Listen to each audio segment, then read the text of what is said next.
दान पुण्य करना बहुत ही ज़्यादा मतलब दान करना बहुत ही पुण्य का काम माना जाता है, लेकिन कुछ ऐसी चीज़ें हैं जो दान करनी भी नहीं चाहिए और वो चीज़ें हमें पता नहीं है। सो क्या दान करना चाहिए और क्या दान नहीं करना चाहिए? देखिए, दान तो आप अपने सोचते हैं कि हम दान कर लिए तो हम अपना बहुत पुण्य का काम कर लिए। आप सोचते हैं कि मैं ये दान कर दूं, ये चीज़ दान कर दूं। हर चीज़ अगर दान करते हैं आप, तो आपके ऊपर ही उल्टा असर पड़ता है। असर पड़ता है। तो सबसे बड़ी तो देखिए, पैसे का मैं बताना चाहूँगी कि पैसे अगर आप किसी को अपनी एनर्जी, आप पैसा आपकी खुद की, आप क्या चाहते हो, मेरे पास पैसे पैसा का फ्लो आए। बना रहे, आता रहे, आता रहे, आता रहे। ठीक है, अगर वो पैसे आप किसी को, भिखारी को या किसी गरीब को या ज़रूरतमंद को आप देते हैं, तो वो एनर्जी आप अपना उसके ऊपर ट्रांसफ़र कर देते दे हैं। रहे हैं मतलब। ठीक है, तो इससे बड़ी अगर दान देनी भी है आपको, तो पैसे की आप दान ना दें। ठीक है, उसको ज़रूरत की चीज़ें आप दिला दें। मतलब खरीद कर कुछ दे सकते हाँ, हैं। जैसे भोजन करा दे, वस्त्र दे दे, या उसको जो चीज़ की ज़रूरत है, कॉपी है, किताब है, बच्चे का कुछ भी प्रॉब्लम है, वो आप उनको अपने पैसे खरीद के दें, जिससे कि आपके कर्मा ख़त्म हो जाए। अगर पैसे का फ्लो देते हैं तो वो पैसा आपका एनर्जी आपके जाता है तो आपसे दूर होता जाता है। देते हैं काफ़ी लोग, आप मंदिर में दान दे सकते हैं पैसे का, उससे कि वहाँ की एनर्जी से आप कनेक्ट हो सकते हो। आप अगर इसी के, तो वो अब है तो वैसा आप नेगेटिविटी से घिरा हुआ खुद ही है।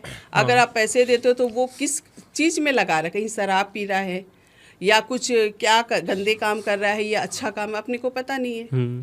ठीक है, तो इसलिए उसको जो चीज़ ज़रूरत की है वो आप दिला दीजिए आराम से, कोई दिक्कत वाली बात नहीं है, पर पैसे के दान नहीं। मतलब कहने को आपके पैसे के दान नहीं करना चाहिए। हाँ। पैसे से कोई चीज़ खरीद के उसका हाँ, दान करना ज़रूरत चाहिए। है उनको, जैसे बच्चे के अगर प्रॉब्लम है तो कॉपी किताब दिला, स्कूल की फीस हाँ, भरा हाँ, हाँ। दीजिए, आप उनके घर का राशन भरा दीजिए, उनके कपड़े दिला दीजिए, जो भी ज़रूरत की चीज़ है वो आप दिला सकते हैं। सो मैम, पैसे की बात चल ही रही है तो कभी कभार ऐसा होता है कि पैसा आ तो जाता है लेकिन टिकता नहीं है, टिकता खर्च नहीं हो है। जाता है। उसके लिए क्या उपाय कर सकते हैं? देखिए, आप पैसे टिकना बहुत बड़ी लिक्विड जो होती है पैसे की, तो वो लोगों के पास टिकती ही नहीं है। एक हाथ आता है, एक आध चला जाता है। वो पता भी नहीं चलता है। ठीक है, इसके लिए तो आपको देखिए, एक तो जब पैसे आप दे रहे हैं, जैसे बहुत वायरल हुआ था 708, आप देते समय बोलिए, लेते समय बोलिए, है ना। इससे कि अगर कोई पैसे आपके पास खर्च कर रहे हो, तो सबसे पहली बात ये है कि आप जो खर्च कर रहे हो तो वो पैसे को, जो आपके लेफ्ट स्वर चल रहा है, उस स्वर में आप अगर देते हो तो वो लिक्विड आपके पास बनी रहता है। तो अब जितना भी खर्च कर रहे हो वो आपके पास स्थिरता से बना रहेगा। घर पर बना रहेगा। और आप इस तरह से अगर अपने घर में मतलब किसी चीज़ में भी देन लेन करते हैं, व्यापार में देन लेन करते हैं, या किसी को कुछ भी खरीद रहे हैं, कुछ भी एनीथिंग, कुछ भी, तो आप इस तरह करते हैं तो वो आपके पास पैसा रिटर्न आता है। तो ये जब भी आप दे रहे हो तो आप अपनी ये स्वर चेक करके दे सकते हैं। ठीक है, और साथ साथ में आप क्या क्या एक उपाय कर सकते हैं।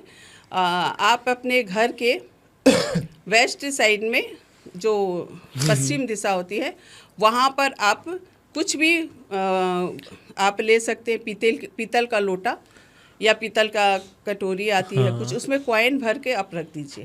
आपका स्थिरता बना रहेगा पूरे घर में, इससे फ्लो भी बना रहेगा, पैसों की कमी भी नहीं होगी इससे। अच्छा।